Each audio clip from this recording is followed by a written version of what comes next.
झारखंड में जल्द ही चुनाव का घोषणा हो जाएगा, लेकिन चुनाव की घोषणा से पहले बहुत सारी पार्टियों ने अपनी चुनावी रणनीति तैयार करने शुरू कर दिए हैं। जनमत भी एक पार्टी है।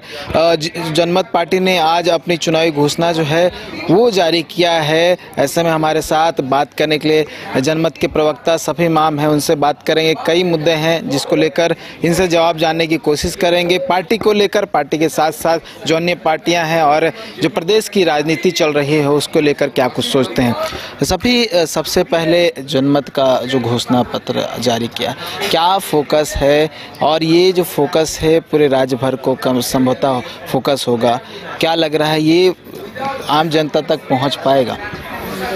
बिल्कुल, आप तमाम मीडिया बंधुओं को और आपको विशेष करके शुक्रिया इसके लिए जो आपने सवाल किया है।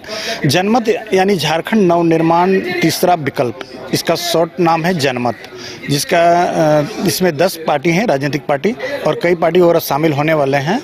तो इसके जो हैं चेयरमैन साहब ने आज घोषणा पत्र जारी किया है। पूर्व विधायक सूर्य सिंह बेसरा, जिन्होंने करीब 10 पॉइंट है, उसमें सुशासन है, रोजगार है, तमाम प्रकार के जो नीतियां हैं उसको लेकर के घोषणा पत्र जारी किया है। और ज़रूर आपने जैसे कहा कि ये ज़मीन में पहुंचेगा, अभी ज़रूरत भी है, क्योंकि ज़रूरत भी है। लोगों ने देखा है 24 साल में सभी राजनीतिक पार्टियों ने, बड़ी राजनीतिक पार्टियों ने यहाँ शासन किया है, और शासन कम, शोषण ज़्यादा किया है। आपने देखा वो उदाहरण के लिए कि यहाँ पर 40% खनिज संपदा से परिपूर्ण ये राज्य है। भारत का सबसे अमीर राज्य कहा जाए तो झारखंड है। और देखिएगा अभी कि बेरोजगारी या गरीबी, पलायन हो या अशिक्षा हो, कुपोषण हो, भ्रष्टाचार हो, तमाम प्रकार की बुराई जो है सबसे ज़्यादा यहाँ पर मुबाए खड़ी है। यानी कि झारखंड तो अमीर है लेकिन झारखंडी गरीब है। इसलिए 24 साल में सबको मौका मिला है। बीजेपी और आजसू को देखा आपने, 17 साल लगभग उन्होंने मिलकर के शासन किया है। कांग्रेस को भी शासन किया, और आजसू का गठबंधन सरकार अभी वर्तमान में चल रहा है और 5 साल होने को है। सभी वर्ग, इन बीच में सभी वर्ग जो है शोषित रहे हैं और पीड़ित रहे हैं। सबसे ज़्यादा युवा पीड़ित रहे हैं। तो आज का घोषणा पत्र काफ़ी बेहतरीन है, सभी वर्गों को लेकर के ध्यान देकर के हम लोग बनाए हैं, बहुत वैज्ञानिक सोच की तरह है। और ये जरूर लोगों को पसंद आएगा और लोगों को इस पर आकर्षित होंगे। और ये सिर्फ घोषणा पत्र नहीं है, ये जो है हम लोग करने वाले हैं। हम लोग बहुत ज़्यादा बड़ा बोलेंगे नहीं, जो हम लोग करेंगे वही घोषणा पत्र में हम लोग जो व्यवहारिक है। लोगों के जहन में 2 से 3 पार्टियां जो है उनका जो है दिमाग में बसा हुआ है, वो झंडे जो है घुसे हुए, सिंबल जो है वो घुसे हुए हैं। उसके जो सिनारियो है, जो मेंटलिटी है, वो कैसे बदलेंगे? बिल्कुल, सबसे पहले तो झारखंड 24 साल में एक युवा हो गया है, तो यहाँ के लोग अब समझ रहे हैं, यहाँ के लोग अब जागरूक हो चुके हैं। अब जो है उन्हें बस थोड़ा सा एक कदम आगे बढ़ने की ज़रूरत है, उन्हें बड़ा सोच रखने की ज़रूरत है, उन्हें बाहर देखने की ज़रूरत है, उन्हें अपना माइंड को खोल कर देखना होगा कि हमारा जो है, हमारे प्रॉब्लम जो है अभी, जैसे आपने बताया, आपको बताएं कि बेरोजगारी, पलायन या तमाम प्रकार की जो समस्याएं हैं, कुपोषण से लेकर तमाम प्रकार के भ्रष्टाचार से देखिएगा हर विभाग में है। तो ये चीज़ों को देख करके जनता जो है स्वयं विकल्प की तलाश में है और विकल्प की खोज कर रही है लगातार। और इसको बहुत बड़ा ये जनमत के रूप में एक बड़ा प्लेटफॉर्म मिला हुआ है, तो ये ज़रूर एक्सेप्ट करेगी और उसके जो है जनता जो है जरूर सूर्य सिंह बेसरा जी का त्याग का, बलिदान का वो सम्मान करेगी। एक और पार्टी उभर कर सामने आई है, JLKM, झारखंड लोकतांत्रिक खतियानी मोर्चा जो है। बिल्कुल, वो पार्टी भी अपनी दम भर रही है। वो कह रही है कि हम भी 81 सीटों पे जो है अपने प्रत्याशी को उतारेंगे। प्रत्याशी उतारने के साथ कहीं ना कहीं जीतते भी नजर आएंगे, उनका ऐसा दावा है। तो आपकी जनमत और JLKM के बीच की अगर टक्कर की बात करूं, क्योंकि दोनों नई तरह से उभर कर सामने आई है, टक्कर कैसे देखते हैं? और ये दोनों पार्टी जो दूसरी पार्टी है, जैसे JMM हो गया, कांग्रेस हो गया, बीजेपी हो गया, आजसू हो गया, उनको कैसे टक्कर देगी? इसका अगर विश्लेषण करें तो देखिए, विश्लेषण यदि किया जाए तो कहाँ झारखंड निर्माता सूर्य सिंह बेसरा जी और कहाँ कल का एक बच्चा जो जिला परिषद का कल तैयारी कर रहा था, अचानक हम लोग भाषा खतियान और स्टूडेंट का जो आंदोलन कर रहे थे उस पर जो है उसको हाईजैक करके उसको ये कर लेना, मतलब उसको एक प्रकार से क्या कह सकते हैं कि वो तो ये एक बहुत बड़ा तुलना है, ये कहाँ राजा भोज और कहाँ ये गंगू तेली वाला कहावत हो जाएगा।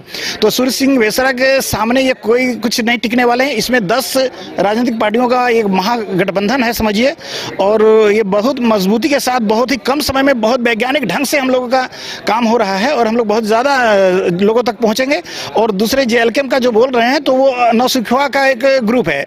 आपने देखा होगा कि पूर्व जो मंत्री थे और लालचंद महतो जी जो अभी दुनिया में नहीं रहे हैं, उन्होंने ये एक लफवा गैंग के रूप में इनको देखा है। उन्होंने बार बार कहा है कि ये लफवा गैंग है, ये लोग पे कोई खास, और हम भी काफ़ी लंबे समय से कह रहे हैं कि ये लोग आंदोलनकारी भी नहीं है। ये लोग नाम के आगे खाली टाइटल लगाते हैं, कभी टाइगर तो कभी कौन शेर तो कभी क्रांतिकारी। तो ये हम कहेंगे कि हम शुरुआत से ही कह रहे थे कि ये लोग फर्जी आंदोलनकारी हैं या फर्जी क्रांतिकारी हैं। ये लोग टाइगर नहीं है, ये लोग बंदर है। और बंदर जैसे देखते हैं कि केला चोरी करके भाग जाता है, उसी तरह ये केला चोरी करते हैं। ये केला का खाली जो है आजसू पार्टी का कहने का मतलब कि जो वोटर है उसको कुछ वोटर को डैमेज करेंगे, केला चोरी करके भागने वाला में से है। क्योंकि इसका देखिएगा और गतिविधि देखिए, ऊंचे जगह में चढ़ करके बड़ा बड़ा बोल देना, बांग देना। और फर्जी इसलिए मैं कह रहा हूं कि शुरुआत से ही ये लोग कोई आंदोलन नहीं किया है। ये लोग जो है एक एक समाज का जो है सिंबल लेकर के आगे बढ़ा और उसका गलत इस्तेमाल करके के अपने आप को स्थापित करने का राजनीतिक महत्वाकांक्षा से प्रेरित होकर ये लोग जो है एक लूट गैंग है। अभी कल परसों आपने देखा होगा कि एक आप उदाहरण दे रहे हैं, अकील अख्तर नाम है एक, हाँ, जो उसका दूसरा नाम है रिजवान अंसारी नहीं, उनका रिजवान क्रांतिकारी, वो अंसारी नहीं है, वो कलाल जाति से हैं। और वो संख्या बल का फायदा उठाने के लिए उन्होंने पहले टाइटल में लिख दिया अंसारी। तो कहने का मतलब वो नाम को भी चुराते हैं, तो नाम चुराएंगे। और अखबारों में देखा होगा, धनबाद के अखबार में, पूरे झारखंड के अखबार में, सभी प्रकार के अखबारों में आया था कि वो लोग बालू चोर गैंग, मतलब समझिए चंदा उठा रहे थे बालू। तो बताइए एक गरीब, सच्चाई है इसमें कुछ? बिल्कुल काफी सच्चाई है, 100% सच्चाई है। और अभी इसमें छुटाया नहीं जा सकता है क्योंकि प्रिंट मीडिया सबसे विश्वसनीय मीडिया होता है और आज से नहीं है, सदियों से उसका माना गया है। अगर सच्चाई नहीं होता, अगर गलत होता तो सभी मीडिया अखबारों में, पेपर में तो नहीं आता, सब में आया है, फोटो सहित आया है। कोई जानकारी मिली इस संबंध में? बिल्कुल जानकारी मिली और पार्टी ने उसको हटा भी दिया, तत्काल जो है पदमुक्त भी कर दिया। अल्पसंख्यक अध्यक्ष थे तो उसको हटा भी दिया। हम लोग अभी से बोल रहे हैं, अभी 2 साल पहले से ही लोग जान रहे हैं कि ये लोग सिर्फ झूठ बोल करके झारखंड के युवाओं को बरगलाया है और ठगा है।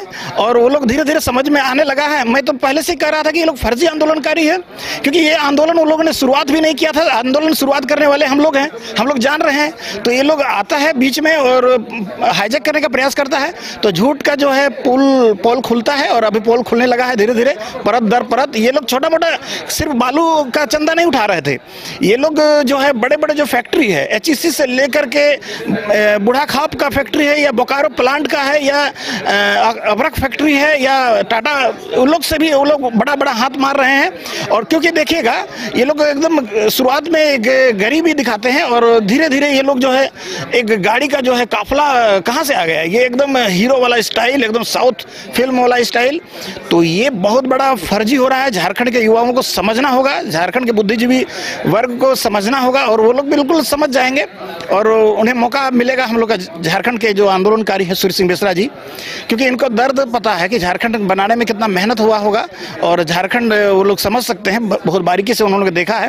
क्योंकि झारखंड को जंगल राज नहीं बनाना है कि जो गाड़ी में चढ़ करके किसी को गाली दे देना, किसी को लोस दे देना, तो तमाम प्रकार के जो अपशब्द का व्यवहार करना, असंवैधानिक बात रखना, फोटो खिंचाना संविधान का और असंवैधानिक बातें रखना, एग्रेसिव बात करना, अधिकारी को, पदाधिकारी को, नेता को, मंत्री को गाली दे देना।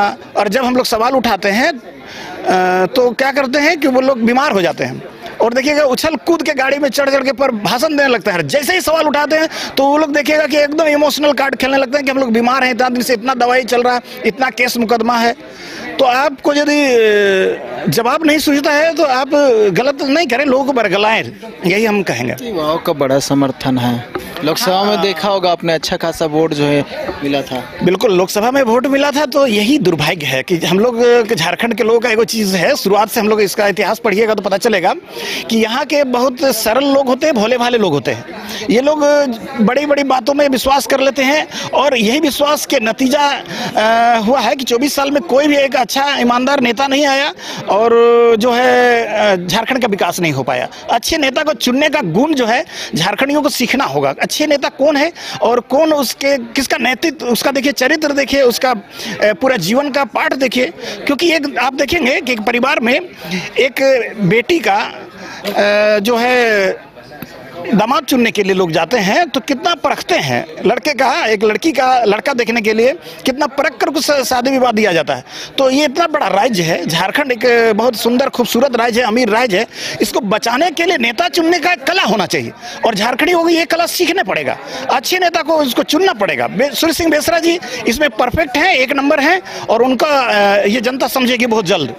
ये तो भी ये कला सीखना होगा और एक अच्छे नेता का चयन करना होगा और बहुत सारे ऑप्शन जो है मिलेंगे झारखंडियों को, क्योंकि जल्द ही चुनाव भी होने वाला है और उन पर डिपेंड करता है कि कौन से नेता उनके लिए बेहतर है। लेकिन जनमत नए विकल्प के साथ झारखंड में उतरा है। उनके प्रत्याशी भी जो है ग्राउंड पे नजर आएंगे और अपनी बातों को भी रखने की कोशिश करेंगे कि क्या कुछ उनके घोषणा पत्र में वो क्या कुछ झारखंड के लिए करने वाले हैं। उसके साथ साथ झारखंड की जो अन्य पार्टियां हैं, उनके प्रत्याशी हैं, वो भी ग्राउंड पे रहेंगे। तो ये थे हमारे साथ सफी इमाम, जो कि जनमत के स्पोक्स पर्सन है, प्रवक्ता हैं, तमाम बातों को रख रहे थे और उन्होंने कहा है कि बहुत सारी पार्टियां हैं, उनको बहुत मौका मिला है, लेकिन जो नई जनमत निकल कर सामने आई है वो ग्राउंड में जाएंगी, लोगों की मानसिकता बदलने की कोशिश करेगी और फर्क दोनों के बीच समझाएगी और ये डिपेंड करेगा लोगों पर कि लोग किसको सुनती है।